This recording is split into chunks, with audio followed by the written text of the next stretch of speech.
ప్రభునందు ప్రియులారా, మీ అందరికీ ప్రభు అయిన యేసుక్రీస్తు నామమున శుభములు. 7 డెడ్లీ సిన్స్ అనే అంశానికి మరోసారి మిమ్మల్ని అందరినీ ప్రేమతో ఆహ్వానించుచున్నాను. ఈ అంశము క్రింద నేను విడుదల చేసిన గత వీడియోలో 7 డెడ్లీ సిన్స్లో మొట్టమొదటి పాపము గర్వమని, ఆ గర్వము అనేక రూపాల్లో ఉంటుందని, ఆ రూపాల్లోని సామాజిక గర్వమును గూర్చి మనం ధ్యానం చేశాం. ఈ వీడియో యొక్క లింకు డిస్క్రిప్షన్లో నేను పెట్టాను. దానిని మరలా చూడవలసిందిగా వీక్షకులను కోరుచున్నాను. నేటి ధ్యానం కొరకు సామెతల గ్రంథం 16వ అధ్యాయం 18వ వచనాన్ని చదువుకుందాం. నాశనమునకు ముందు గర్వము నడుచును, పడిపోవుటకు ముందు అహంకారమైన మనస్సు నడుచును. గర్వము యొక్క వివిధ రూపాల్లో భక్తి గర్వము కూడా ఒకటి. ఆదియందు లూసిఫర్లో ఉన్నటువంటి గర్వము భక్తి గర్వమే. ఈ ఆధ్యాత్మిక గర్వం వలన లూసిఫర్ అనబడిన ఆ దేవదూత దేవుని నక్షత్రములకు పైగా నా సింహాసనాన్ని హెచ్చింతును అని అనుకున్నాడు. దేవుని సభాపర్వతం మీద కూర్చుందును అనుకున్నాడు. మేఘమండలం మీదకి ఎక్కుదును అనుకున్నాడు. మహోన్నతినితో నన్ను సమానునిగా చేసుకుందును అని అనుకున్నాడు.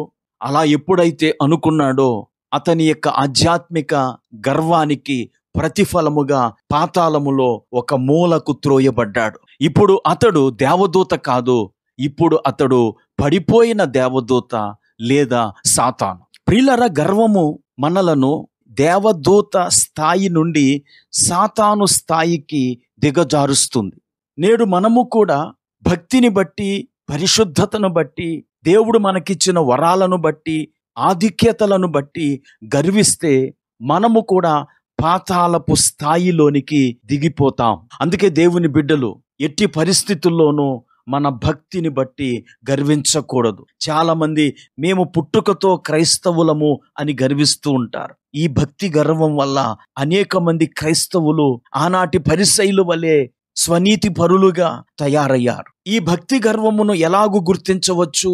భక్తి గర్వము గలవారు తోటి క్రైస్తవులను లెక్క చేయరు, పరిశుద్ధులను లెక్క చేయరు, పరిశుద్ధుల ప్రార్థనలను వారు కోరరు. మా కోసం ప్రార్థన చెయ్యండి అని వారు అనలేరు. తమ యొక్క బాధలను ఎవరితోనూ పంచుకోరు. ఎందుకంటే వారు తాము భక్తులమని, తమ ప్రార్థన తమకు సరిపోతుందని భావిస్తూ ఉంటారు. ఇతరులను లెక్క చేయని వారిగా ఎల్లప్పుడూ ఉంటారు. దీనికి ఉదాహరణ యేసు ప్రభువారు చెప్పిన పరిసయ్యుడు. అతడు దేవాలయానికి వెళ్ళి ప్రార్థన చేస్తున్నాడు. అతడు ప్రార్థన చేస్తూ ఏమన్నాడు? దేవా, నేను ఇతర మనుష్యుల వలెనైనను ఈ సుంకరి వలెనైనను ఉండనందుకు నీకు కృతజ్ఞతాస్తుతులు చెల్లించుచున్నాను అని చెప్పాడు. అనగా ఇతర మనుషుల కన్నా, ఈ సుంకరి కన్నా నేను గొప్పవాడిని అని అతడు భావిస్తూ ఉన్నాడు. ప్రియులారా, అతడు తనకున్న భక్తి గర్వం వల్ల ఎలా వచ్చాడో అలాగే వెళ్ళిపోయాడు. చిరిగిపోయిన బట్టలు వేసుకొని వీధుల్లో పచార్లు చేస్తూ ఉన్నటువంటి పిచ్చివాడు తానెంతో దర్జాగా ఉన్నానని అనుకుంటాడు.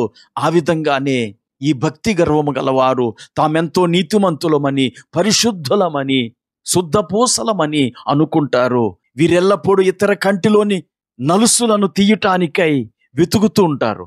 ఎదుటి వారిలో లోపాలు కనుగొంటారు, కానీ వారిలో ఉన్న పెద్ద పెద్ద దూలాలను వారు చూడలేరు. ఎందుకంటే వారిలో భక్తి గర్వం ఉండింది. అపోస్తలుడైన పౌలు ఎన్నో సంఘాలను కట్టిన తరువాత అతడు తిమోతికి రాసిన పత్రికలో ఏమంటాడో తెలుసా అండి?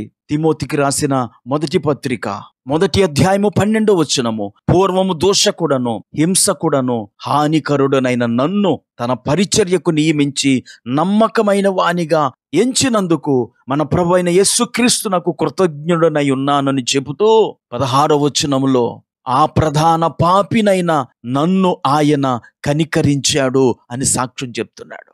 అపోస్తలుడిగా అందరికంటే ఎక్కువగా ప్రయాసపడినటువంటి పౌలు నేను ప్రధాన పాపిని అని చెబుతూ ఉన్నాడంటే అపోస్తలుడైన పౌలులో భక్తి గర్వము ఏ కోశానా లేదో.